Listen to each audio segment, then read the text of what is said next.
ಅನ್ನ ಸಾಂಬಾರ್ಗೆ super tasty ಆಗಿರುವಂತ ಮದುವೆ ಮನೆಗಳಲ್ಲಿ ಸಿಗೋ ತೊಂಡೆಕಾಯಿ ಪಲ್ಯನ ಸಿಂಪಲ್ ಆಗಿ ಹೇಗೆ ಮಾಡೋದಂತ ನೋಡೋಣ. ಮೊದಲಿಗೆ ಒಂದು ಮಸಾಲೆ ಮಾಡೋದಕ್ಕೆ ಬಾಣಲಿ ಇಟ್ಕೊಂಡು 2 ಸ್ಪೂನ್ ಕಡಲೆ ಬೀಜನ ಹಾಕಿ 2 ನಿಮಿಷ ಫ್ರೈ ಮಾಡಿ, ನಂತರ ಕಡಲೆಬೇಳೆ, ಉದ್ದಿನಬೇಳೆ, ಧನಿಯಾ, ಎಳ್ಳು, ಕೆಂಪು ಮೆಣಸಿನ್ಕಾಯಿ, ಖಾರದ ಮೆಣಸಿನ್ಕಾಯಿ, ಬೆಳ್ಳುಳ್ಳಿ ಹಾಗೆ ಸ್ವಲ್ಪ ಕೊಬ್ಬರಿನ ಹಾಕಿ ಡ್ರೈ ರೋಸ್ಟ್ ಮಾಡಿ ಸೈಡಲ್ಲಿ ಪೌಡರ್ ಮಾಡಿ ಇಟ್ಕೋಬೇಕು.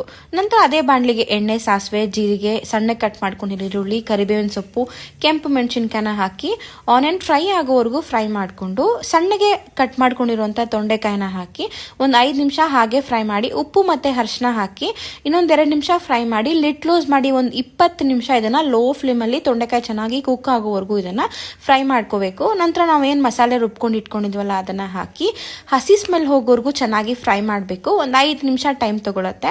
ಚೆನ್ನಾಗಿ ಮಿಕ್ಸ್ ಆಯಿತು, ಫ್ರೈ ಆಯಿತು ಅಂದಾಗ ನಾವು ಗ್ಲಾಸಲ್ಲಿ ಕೊತ್ತಂಬರಿ ಸೊಪ್ಪನ್ನ ಹಾಕಿ ಮಿಕ್ಸ್ ಮಾಡಿಕೊಂಡ್ರೆ ಟೇಸ್ಟಿಯಾಗಿರೋ ತೊಂಡೆಕಾಯಿ ಪಲ್ಯ ರೆಡಿ.